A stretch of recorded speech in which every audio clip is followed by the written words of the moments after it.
For centuries, some of the most powerful people on earth ended their evenings with a simple cup of tea. Emperors drank it.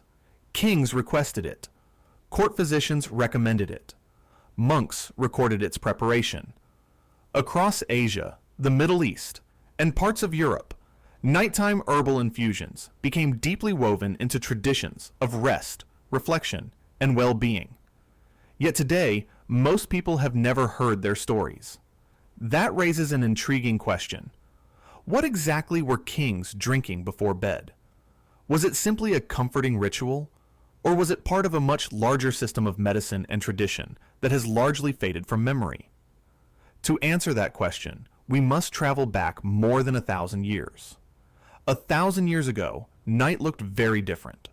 There were no electric lights, no glowing screens, and no cities illuminated around the clock.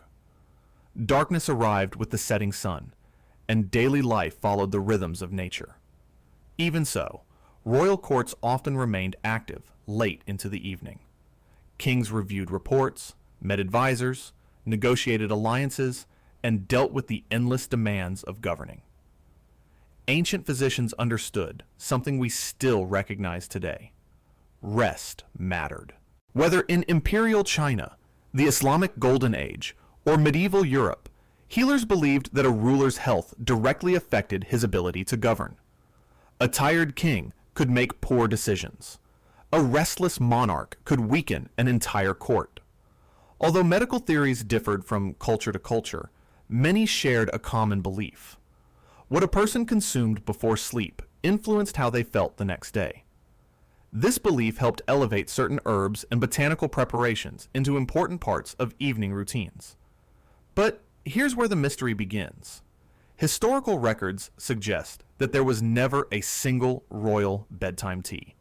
Instead, there was an entire world of nighttime herbal infusions stretching across civilizations and centuries. Long before herbal teas reached royal palaces, people had to discover a simple but revolutionary idea. Plants could be transformed by hot water.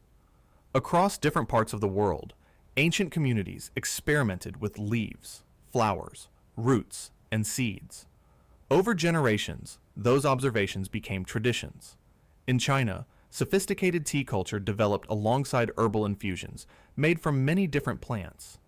In Persia and the wider Islamic world, physicians recorded botanical beverages in some of the most advanced medical texts of their era. In Europe, herbal traditions blended local knowledge with ideas inherited from the ancient Greeks and Romans. What made these drinks important wasn't simply their taste.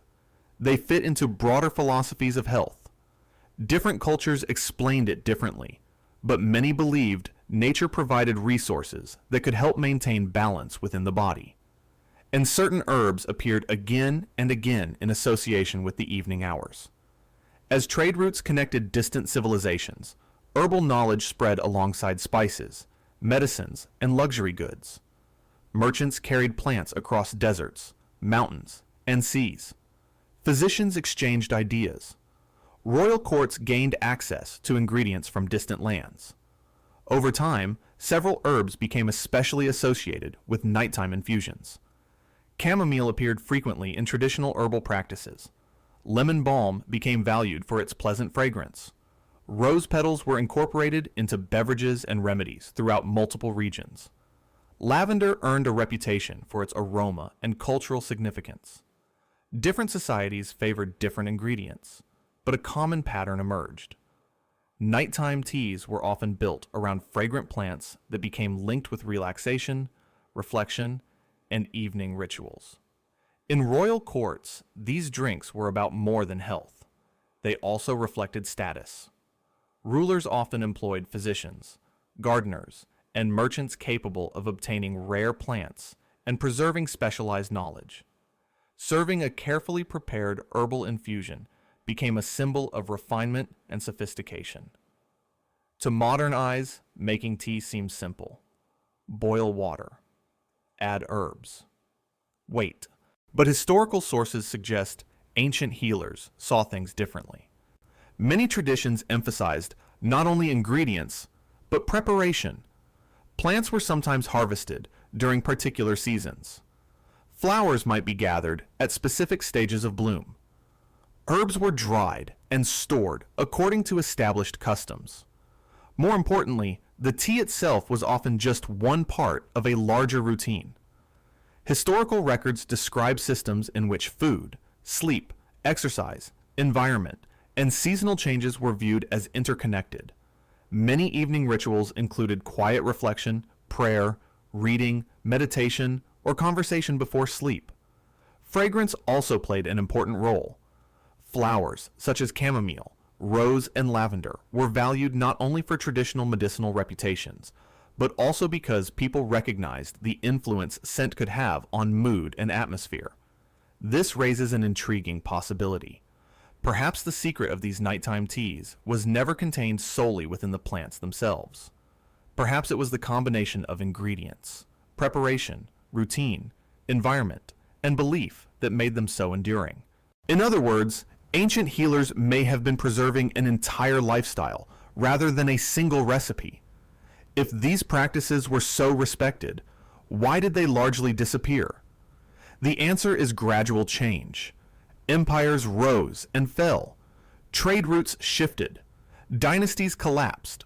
Medical theories evolved. In Europe, scientific advances transformed how people understood health and disease. Traditional herbal practices survived, but often moved from mainstream medicine into folk traditions. Elsewhere, modernization and social change altered how people interacted with older customs. Urbanization also played a major role. For much of history, people lived close to the natural world. They knew where herbs grew and how they were prepared. As populations moved into cities, much of that everyday knowledge became fragmented.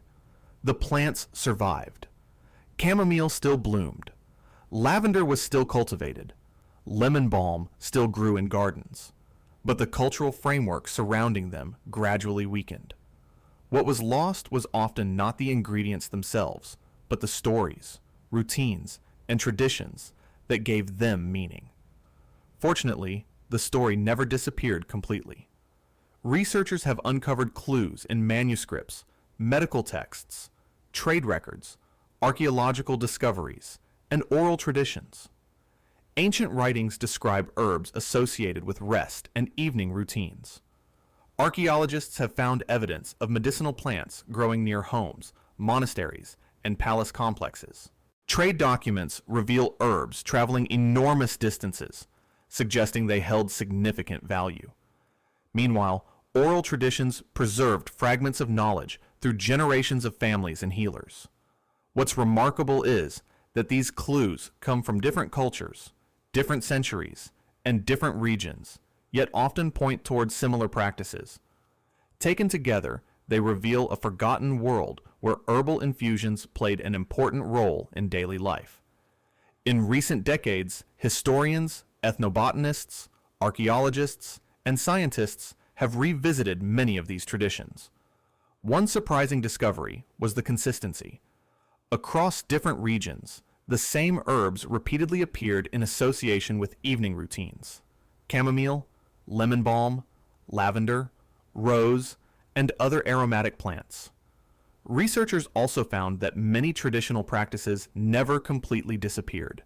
In some communities, herbal evening rituals continued to be passed from one generation to the next. Modern scientific studies have explored the botanical characteristics and chemical composition of many of these plants.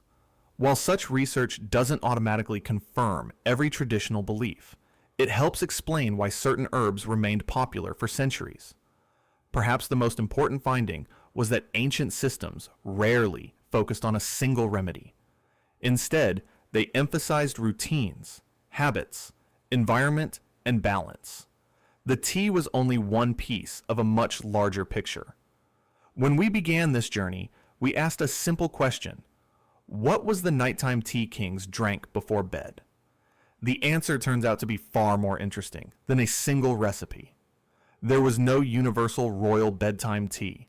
Instead, rulers across different civilizations participated in traditions built around carefully prepared herbal infusions, often featuring plants such as chamomile, lemon balm, rose, lavender, and other regional herbs. More importantly, these drinks existed within larger systems of medicine, ritual, and daily life. Over time, much of that world faded from view, yet traces survived in manuscripts, archaeological evidence, oral traditions, and the plants themselves. Perhaps that's what makes this mystery so fascinating. It reminds us that history isn't only found in great battles, famous rulers, or monumental architecture. Sometimes it's hidden within ordinary habits, repeated over generations. The kings who drank these nighttime teas are long gone. The physicians who advised them have faded into history. But the questions they explored, how to find balance, how to rest, and how to live well, remain surprisingly familiar today. And sometimes history's most remarkable stories are hidden in something as simple as an evening cup of tea. If you enjoy uncovering forgotten remedies, ancient traditions, and the mysteries hidden within history, subscribe to Nature's Remedy Ledger. Until next time, remember, some of the most fascinating secrets of the past are not buried beneath the earth. They're waiting in the pages of history to be discovered again.